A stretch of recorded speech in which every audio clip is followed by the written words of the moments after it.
Welcome back to another episode of the Frustrated CEO podcast, where we try to address the issues that keep our CEO and senior leader issues awake at night. I'm here with two people who never have a hard time sleeping. I don't even know if that's true or not. But my friends and my colleagues, whom I love dearly, Leb Tannenbaum and Patsy Feeman. Welcome to you both. Thank you. Very happy to be here. Yeah, going to be a good episode. So in fact, let's just dive right in.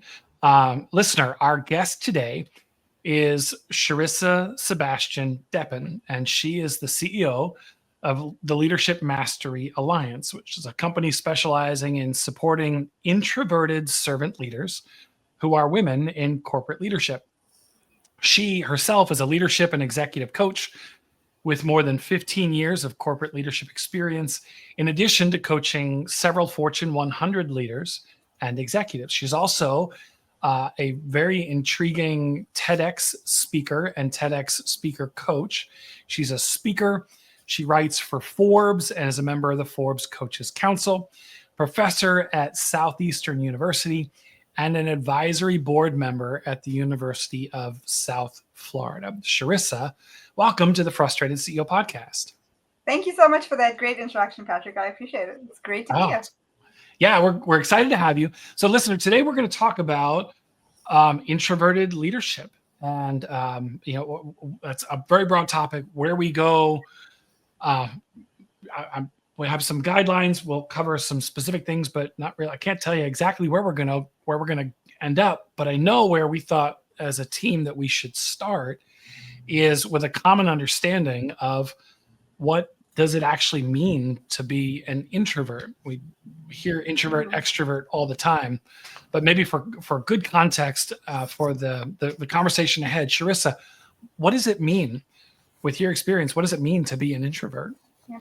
Well, I'll definitely tell you from my perspective and the way I interpret that for, as working with my clients and all of that, there's obviously a lot of definitions out there and a lot of different ways we could perceive, what an introvert is versus an extrovert. But one of my favorites is looking at introversion through the lens of basically where you get your energy, right? So introverts typically will get their energy from withdrawing from that social interaction and engagement, whereas extroverts get energized by being around other people and things like that. Now, that doesn't mean to say that, like introverts don't enjoy being around others or extroverts don't like being by themselves. That's actually pretty much the opposite of what that is. But it's their natural tendency, right? So where they tend to lean when it comes to where they get their energy. So introverts, typically speaking, I even speak from my own experience because I consider myself an introvert. I love being around people. I love being in, out in my community or, engaging with people, whether that's one-on-one or in groups. But there comes a certain point in time where I'm like, okay, I'm getting exhausted. I need to withdraw a little bit and refuel that tank, and then I can go back out there. So it doesn't make introverts, antisocial or anything like that at all. It doesn't mean that they don't enjoy being around others. It's just that there comes a certain point where they need to kind of refuel before they go out and engage with others as well. So I know we'll talk about a lot of other aspects of what makes an introvert an introvert, but just for the purpose of answering that question, that's what I would say. That's my perspective on it, and that's my favorite definition. And I found that to be very true when it comes to, like, with all the the people that I've coached when it comes to introversion and extroversion. Now, I would think, and again, it's anecdotal. I would think most people, when they think of, please correct me if I'm wrong, most people when they think of CEOs or senior leaders, that there's maybe not senior leaders, but CEOs, the person at the top of the org chart, most of them are extroverts, right? That they have to be, that's a qualification of the job. Is that true? Is that what percentage of CEOs and senior leaders would you say or estimate are introverts? And I love that you're asking this question, because I just recently actually did some research on this to find out, especially at that CEO level, what that looks like right now. And I was blown away. I had no idea, and I would never have guessed this. But from some of the recent studies, what they say is that CEOs tend to be more introverted, even up to about 70% of our CEOs today, which I was not aware of. And so that is a really interesting statistic. Now, that doesn't separate men and women, but it does say CEOs in general tend to lean more onto the introversion side of things, which is interesting. But then again, when you kind of pull apart what introversion means, there's a lot of what makes introverts that tie into why that could be the case. So we'll talk about that, I'm sure, in a lot more detail. But that was just an really interesting statistic for me. So can we talk about that in more detail right now? Yeah, You've got my curiosity up. So yes. Yeah, we can absolutely go into that. So what I'll do is I'll kind of break down what makes introverts introverts. So some of the qualities of an introvert, and even specifically an introverted leader. So introverts in general tend, and again, this is a generalization. This doesn't only apply to introverts, but typically speaking, introverts tend to have a lot of empathy. They tend to really do well at active listening, of being like really aware of what's going on in the environment, because they're so attuned to taking in all of the information, taking in, even just input from what's going on in conversations with people in their culture and different things like that. And so because of that, they tend to be very much they're very good at active listening, very empathetic, and they're also very reflective. So because they're taking in all of this information, they don't necessarily verbally process that. Extroverts are much more so tend to verbally process what's going on inside, whereas introverts will absorb that information and then they'll internally process and make sense of all of the inputs that they're getting.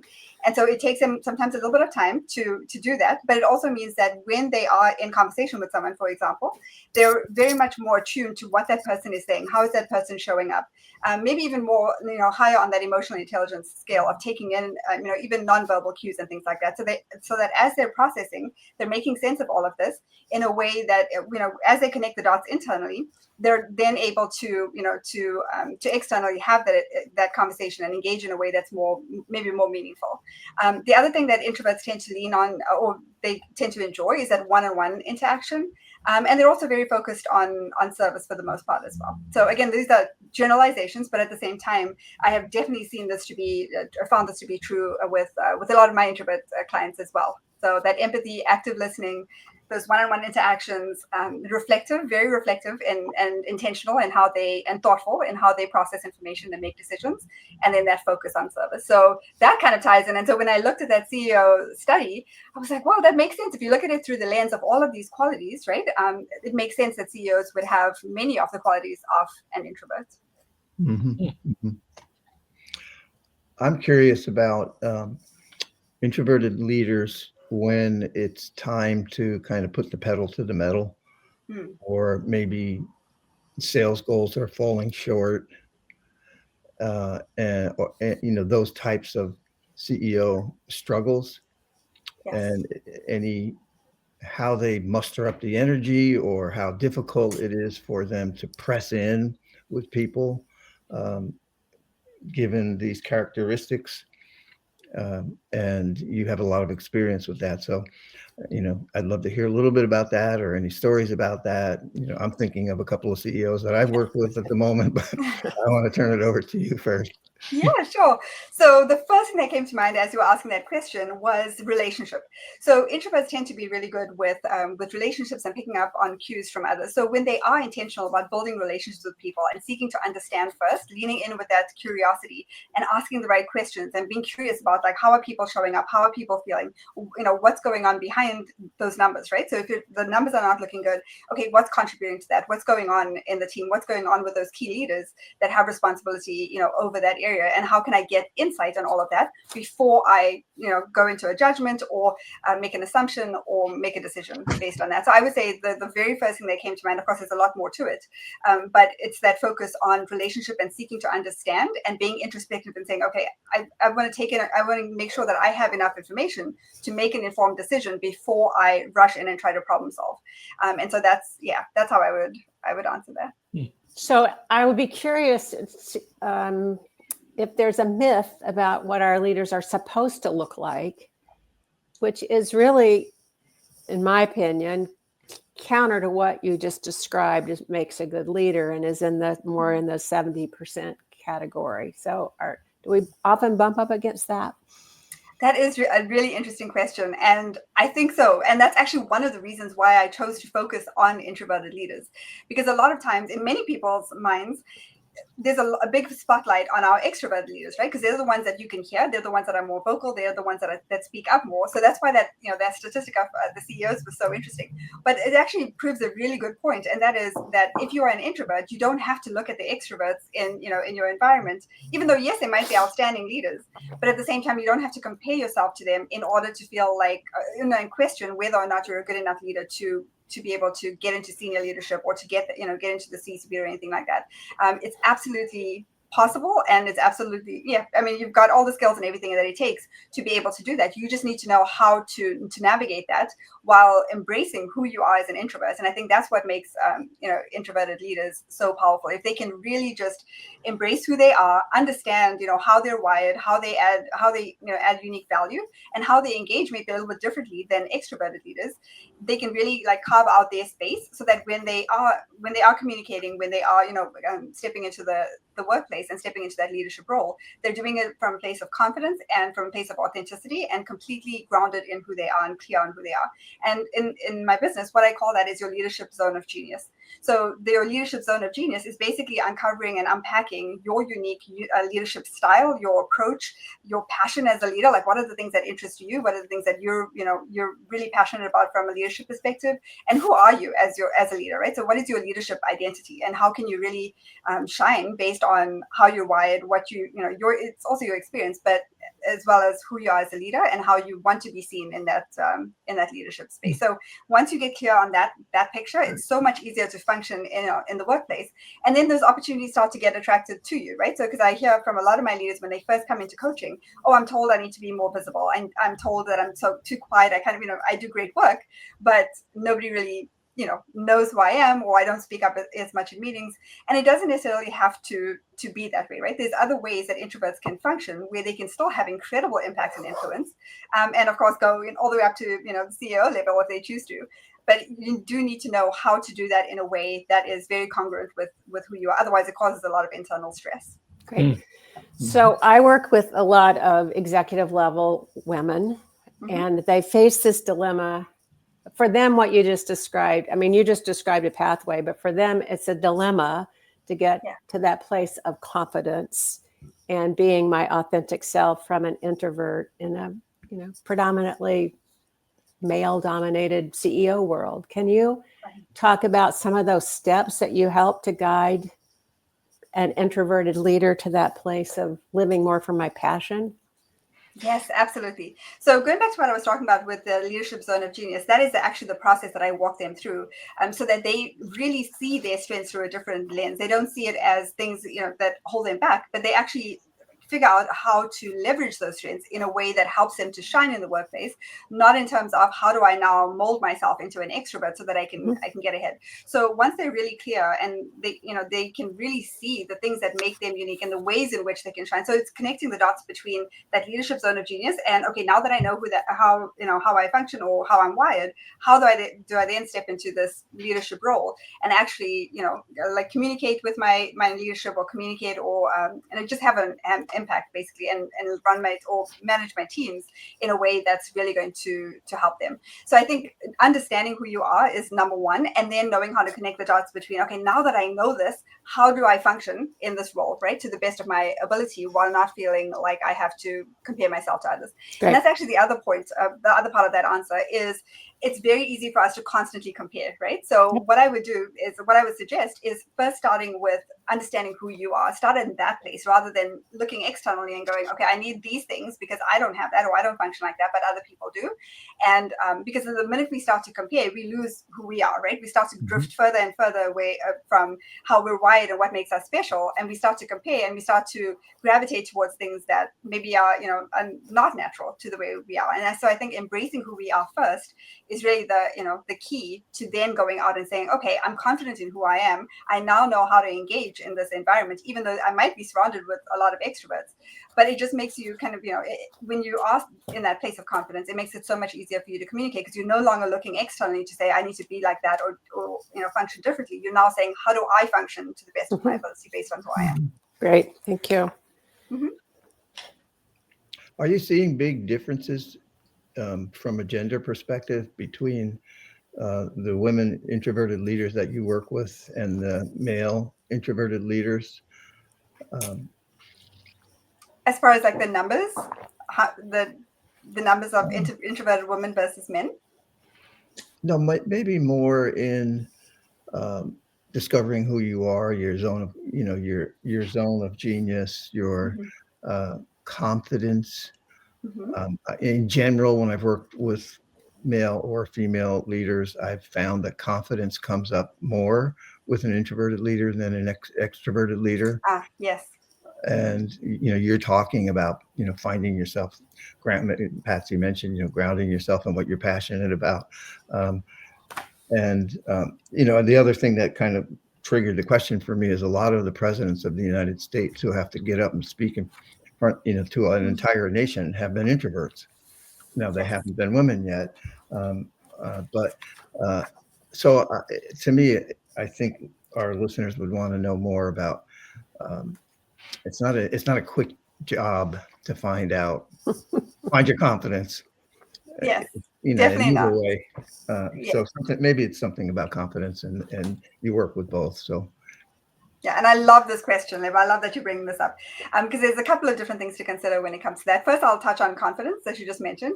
So I always tell my clients that confidence is a muscle because a lot of times they think, okay, when I get into a coaching conversation, I want to build my confidence. So help me build my confidence so that I can go out there and and be more confident. And that's really not how it works.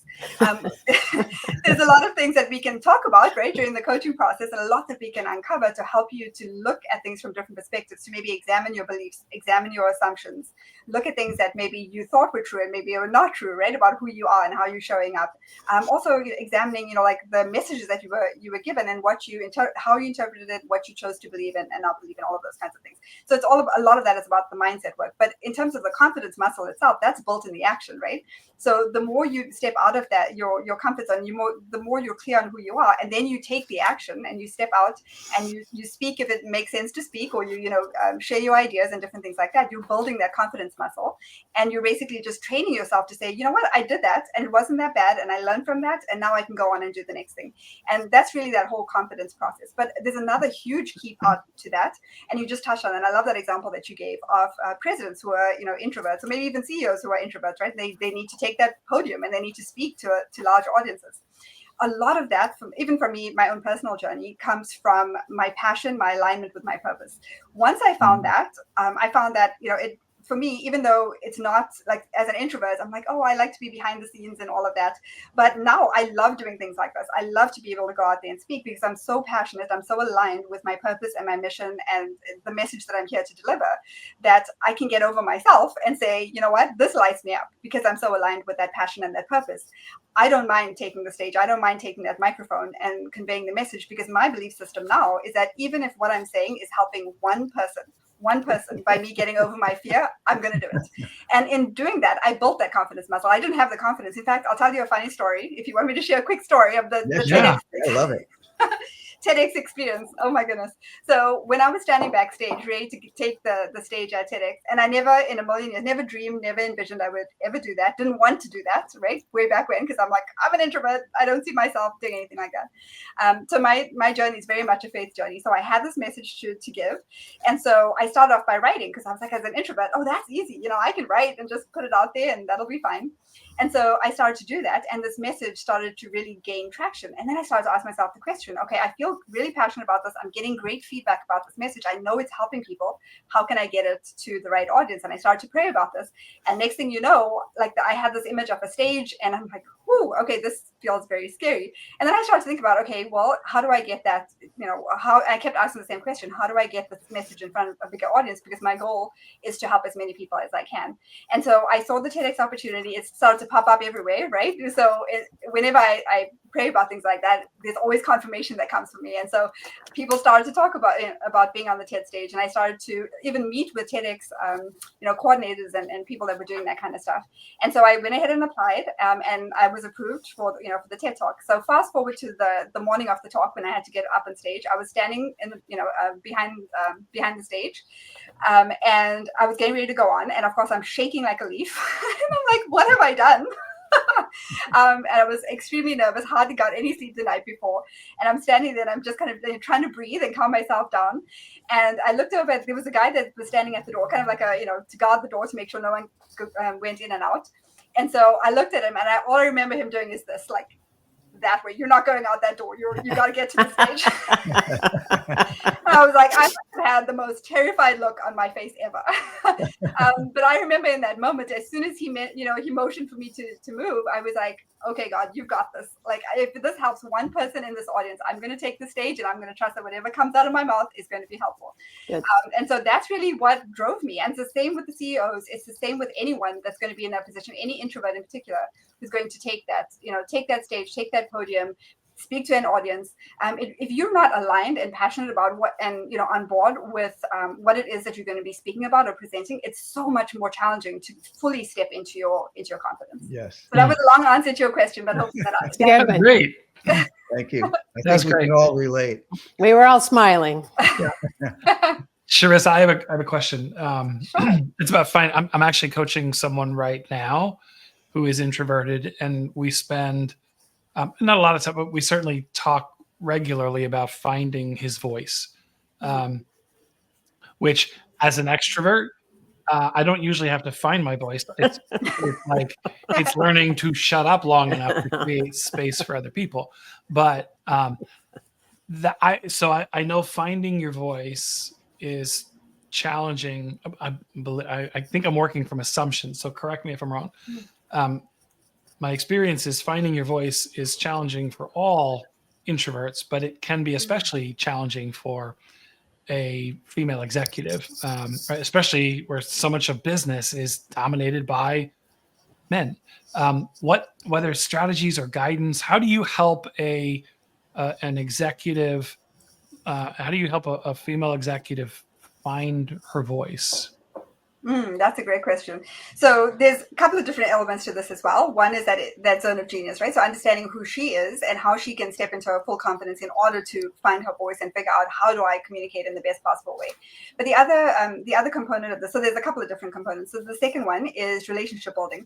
So typically speaking, when introverts are able to get in a relationship with those that they are communicating with. So for example, if they are going to present at an executive meeting or something along those lines, I always advise my leaders to understand your audience, right? Like, know your audience. How much of a relationship do you have with them? How much do you understand what they are concerned? What are their concerns, right? What are their priorities? What are the things that matter to them? What type of questions do they tend to ask? So it's all of that is part of the preparation of knowing your audience, so that when you step into that and you're trying to figure out, okay, how do I engage with my audience? You at least are coming from it from not only the relationship building perspective, but you're also understanding the context of that meeting, knowing your role and your responsibility when you step into any room, any meeting situation. So that's actually the other part of that. It's not just knowing your audience, but knowing your part that you're playing and your role. Because a lot of times, when you combine those three elements, when you combine knowing who you are as a leader, you grounded in who you are and your identity as a leader, you know how to communicate effectively, you know your audience, and you know the role that you have to play in every situation. It makes stepping into your confidence and finding your voice a little bit easier. But also remembering, I always tell my introverted leaders this too, there's a reason that you're in your position. So owning your space, right? Because there's a reason that you either transition into this position or you were hired into that role or whatever it is. You have the ability, you have the capability. People have trusted you to take on that position. And so know that when you step into any room, you're meant to be there, first of all. And second of all, there's no one like you. There's no one that can communicate like you, that can convey the information that you have. Most times you are the expert in that area and they're looking to learn from you, or they want your input in some way. And so just kind of owning that space, I think, and from a mindset perspective, is also incredibly important. The other thing I would say is to focus more on the message and why it's important for you to be there to deliver that message and connect that with the audience. Again, it goes back to focusing more on the audience and what you're delivering and helping others. So again, that servant leadership comes into play here, right? So when you walk into any room or any situation or any conversation, being of service and letting that lead you from a mindset perspective and saying, okay, how can I serve? How can I help somebody in the situation? How can I convey this message in a way that's going to be helpful to, even if it's just one person in the audience, but how do I know my audience well enough that I'm going to tailor the way I speak and how I deliver this message so that it helps that person? Because that takes the focus off of you, right? So a lot of times as introverts, because we internalize so much, we also tend to be very self-critical, right, and self-conscious when we get into those situations, because we don't want to be judged, we don't know how people are viewing us, and then we shift that into, oh no, like I don't want to show up, and then I don't want them to think of me this way or that way, or whatever the case may be. When you switch, when you kind of turn that on its head and go, no, I'm here to serve, so my focus is not on me. I'm going to turn that focus on the message and what I'm here to deliver, and turn that to my audience so that I can focus more on how I deliver that value versus how I'm feeling in the moment, how people may be perceiving me. And that's where that power comes from. That's where that introverted power really comes from, because then you're truly shining, right, based on like who you are and what you bring to the table, versus being because otherwise that just taps away at your confidence. If you're so focused on how people are perceiving you, that's going to take away your confidence over time. Mm-hmm. This might seem like an odd one, but it comes up in coaching with executives at some point, usually, which is how confident they feel in their body and yes. health. Anything that you think our listeners might be interested in understanding with this, given how much work you've done in this whole area, and especially, working with introverted women leaders. Yes. Oh my goodness. This is one of probably the biggest topics that I talk about. One of the very first things I usually will open up in any session or anytime I'm talking to an introverted leader is, how are you doing? Like, how are you feeling right now? Right. So most of the time they're coming to me and they're saying, I have this issue to deal with, or how do I navigate this? Or I have this goal. I need help kind of moving towards that goal. And I'm like, okay, how are you doing? How are you feeling? Let's check in on where you are right now. Especially like are you coming in with a high level of stress or anxiety or like, that kind of stuff? Or are you feeling calm, relaxed, and ready to have this discussion? And so we work on ways to kind of make sure that they are in a space where we can actually have a very effective conversation around whatever it is that they want to address.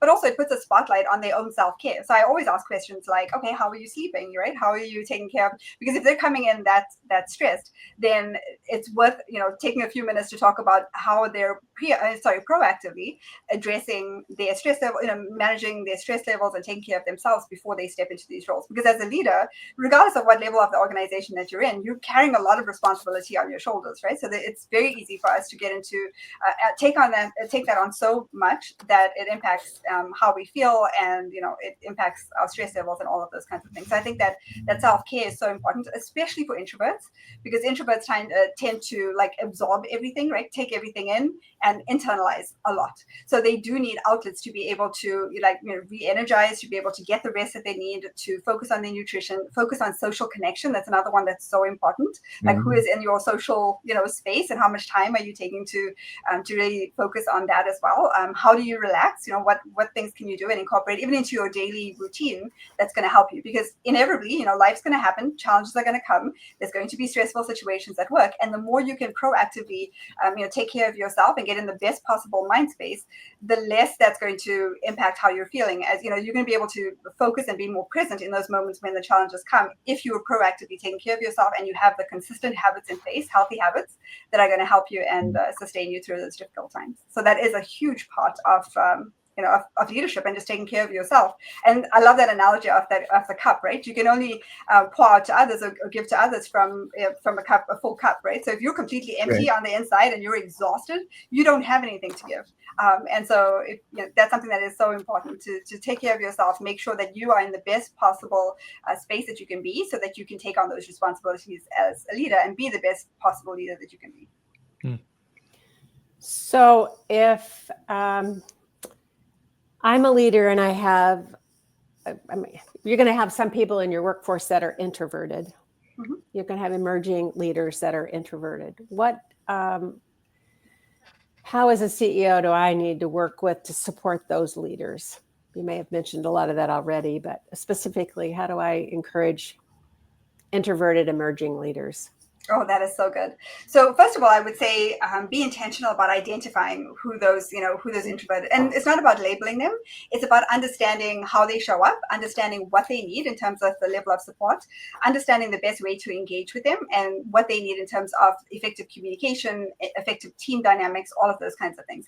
And that really comes from the what I was mentioning earlier about that relationship building, leaning in with curiosity, understanding your people, understanding how they prefer to to even have difficult conversations, right? So and being proactive with it. So having conversations ahead of time to say, okay, if I have feedback to give you, what's the best way that you would like to receive that feedback? Or if we're in a team meeting setting, what's the best way you would like to engage in that team meeting? Right. And you're going to get different answers depending on whether you're an introvert or extrovert or or anything in between. And so just asking the questions and getting curious and being proactive with that engagement with the team, not just how you're engaging with the team, but how they're engaging with each other and understanding each other and each other's preferences and all of that, I think is so important, because the more you learn about other people and the more you lean in with curiosity and understanding, the easier it's going to be to make those working relationships work, even if you have so many different dynamics going on and different personalities and things like that on your team.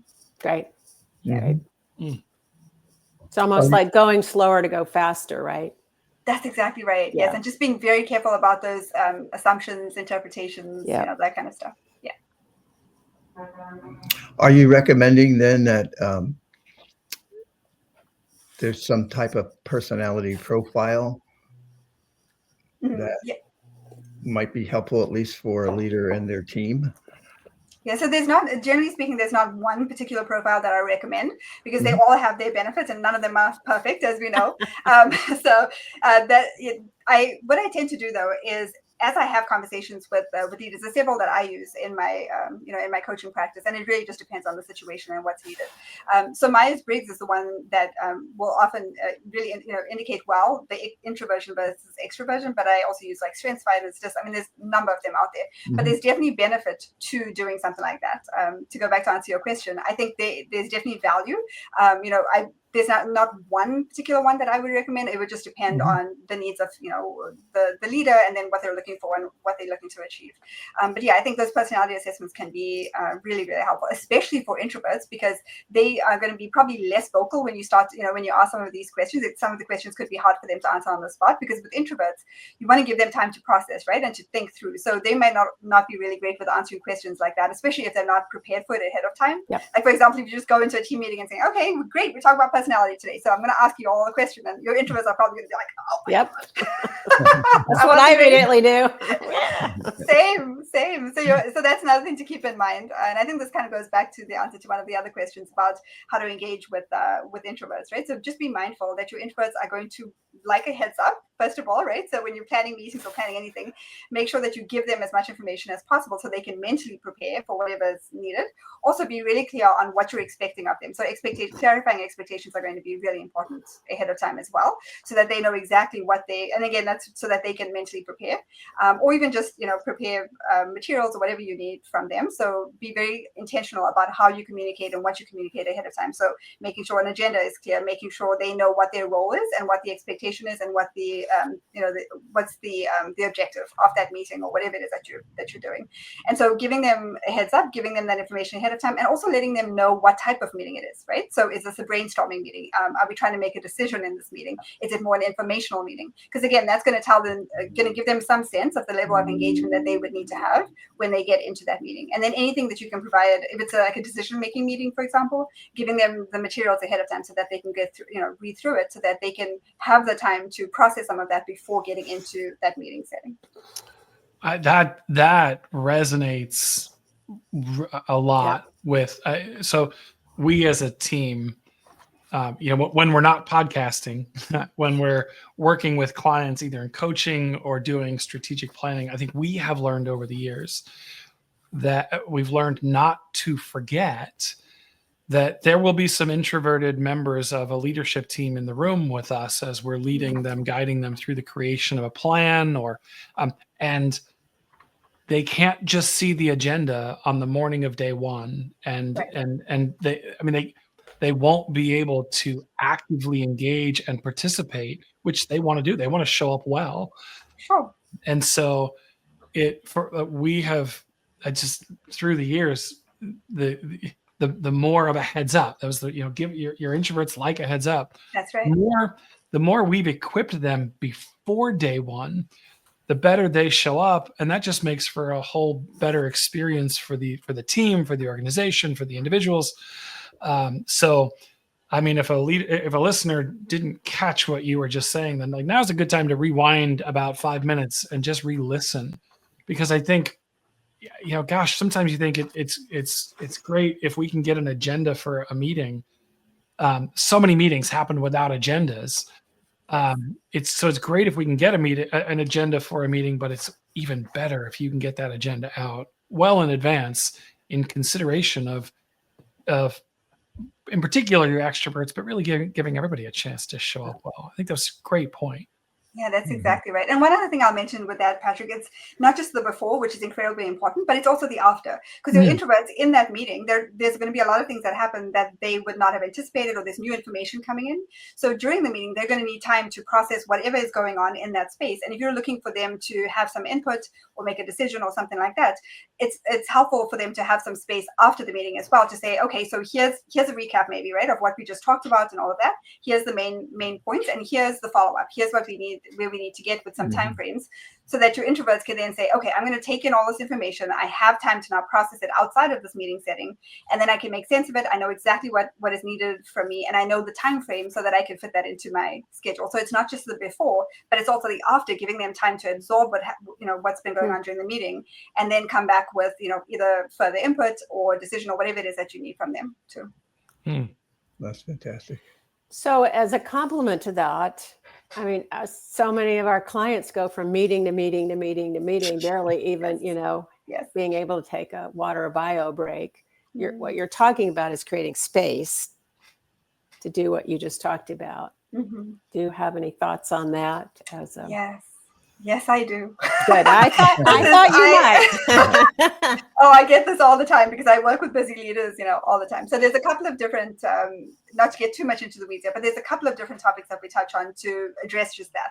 One is that self-care and how to build that in, even when you have very, very limited time, right? Taking the breather, taking a step away from your computer. Like for me, I have a couple of minutes between my sessions. Usually most of the time I go, I have a long day.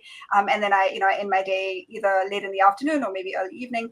And so I have maybe 5 to 10 minutes in between meetings sometimes. And so during that time, I am very intentional with how I spend that very little bit of time. So for example, as soon as I'm done, if I need to, write up some quick notes, I take maybe 2 minutes to do that. And I built it into my schedule, and I created a habit around it so that I know, okay, as soon as a meeting wraps up, I maybe give myself 1 or 2 minutes to just type some notes or do it, send maybe a quick email, and then I intentionally get up, leave my desk, maybe go outside and get some fresh air or have some water or do something that completely detaches me from the computer. Because for me, especially if I'm in coaching sessions like that, it takes a lot of brain energy. I know I speak for a lot of introverts too, right?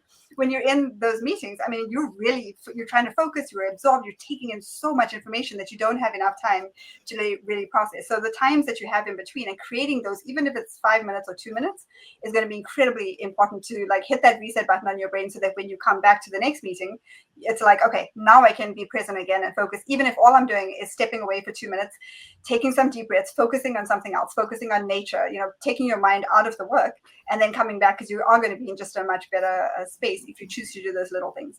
But the other part of that is also boundaries, right? Boundaries is such a big topic, especially for introverts, because you can create the space if you're very intentional about how you use your time. And so I can't tell you how many sessions that I've spent with my introverts, like working sessions where we're looking at calendars, we're looking at priorities, we're looking at, okay, what is actually needed, on your calendar? What can you delegate? How can you create efficiencies? All of these different things, because there's always room, but it takes getting out of the weeds, right, to be able to kind of assess that and reflect and say, okay, what absolutely has to go on this calendar, and what are some ways that we can work around it so it can, so that it can create more space for them to be even more effective in the times where they absolutely do need to show up. Yeah.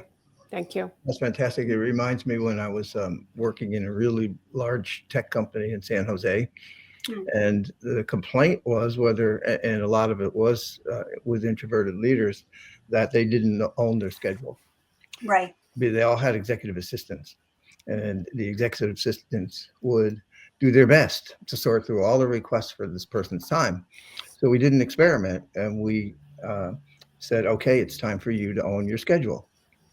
And that included, as an experiment, 2 15-minute white space breaks in your day.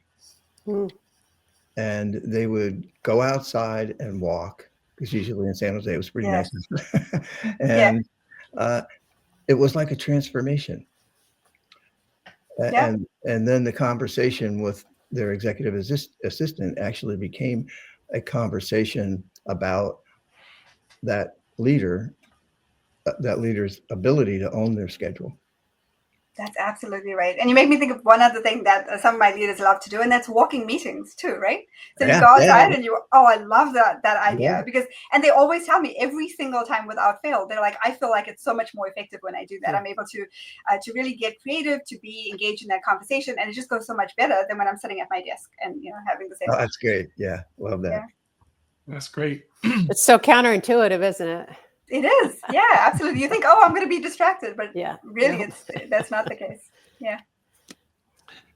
All right. Any more questions for Sharissa before we turn to our Let's Get Practical segment?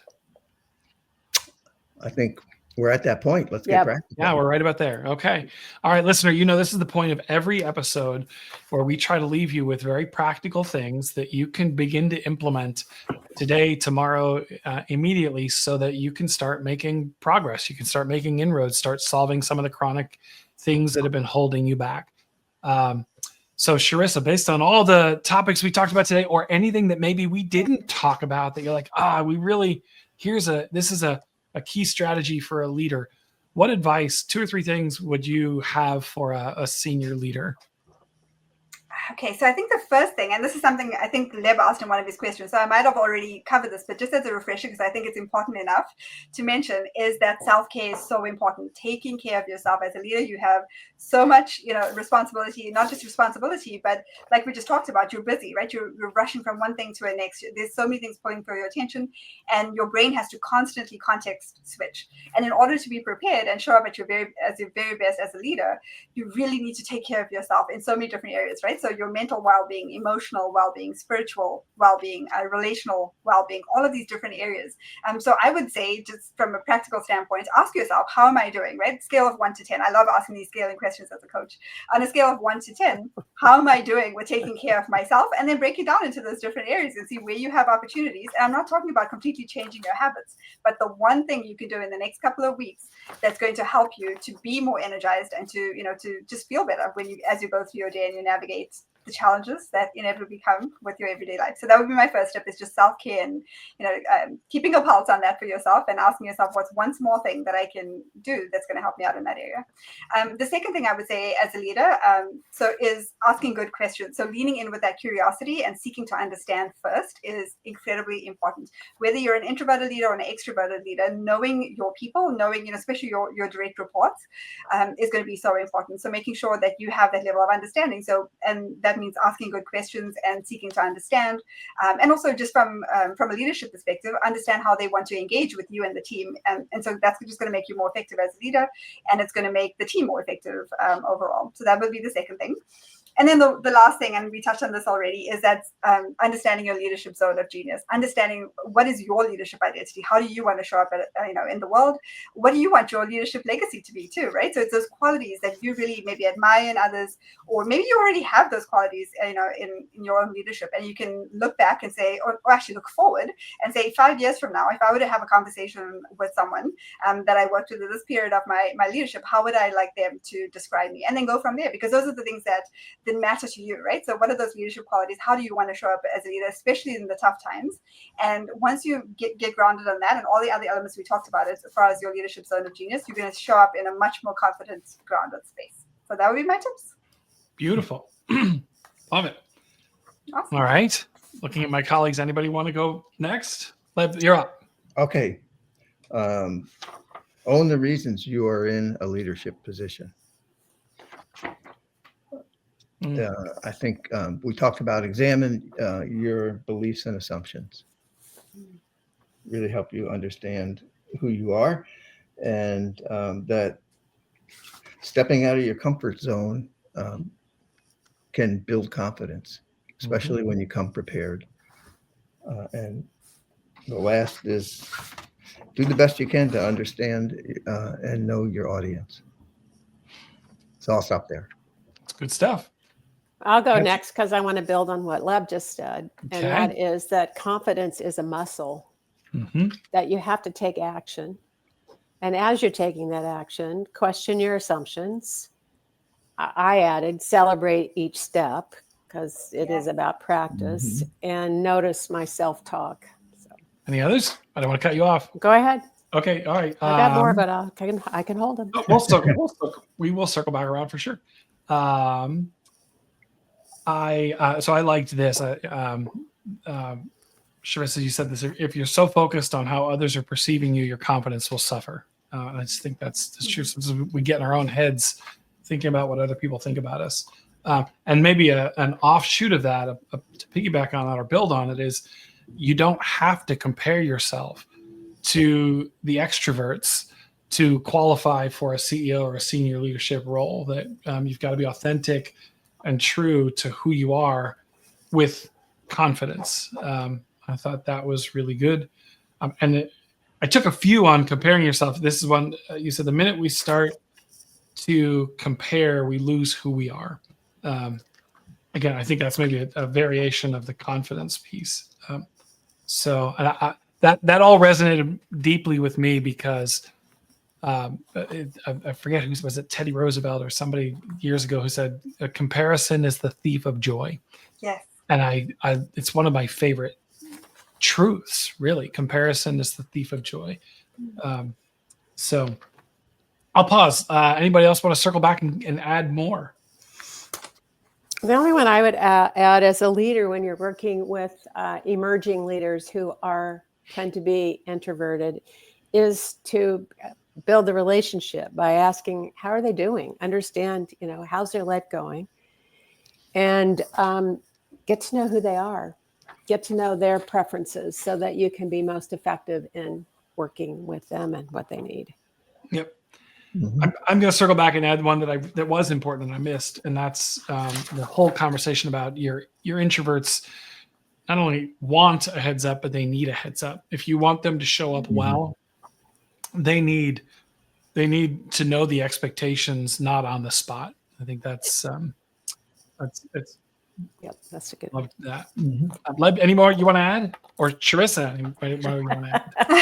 I just want to actually highlight something that Patsy said that I don't think we chatted about, or I didn't bring it up, but that the celebration part is so important, right? Because that also helps with confidence. So thank you for calling that out, Patsy. You definitely want to reflect and celebrate, the things that you're doing right, or just the fact that you showed up today as a leader and you took on that responsibility is huge. Yeah. So awesome. Yeah, that's awesome. You're welcome. Excellent.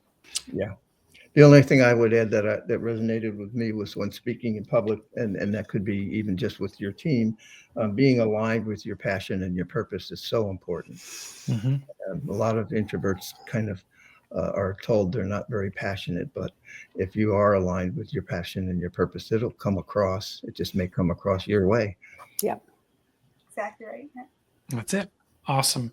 Sharissa, thank you so much for being our guest today. And it was fun and engaging. If someone is interested in learning more about you or getting in touch with you, contacting you, what's the best way for them to do that?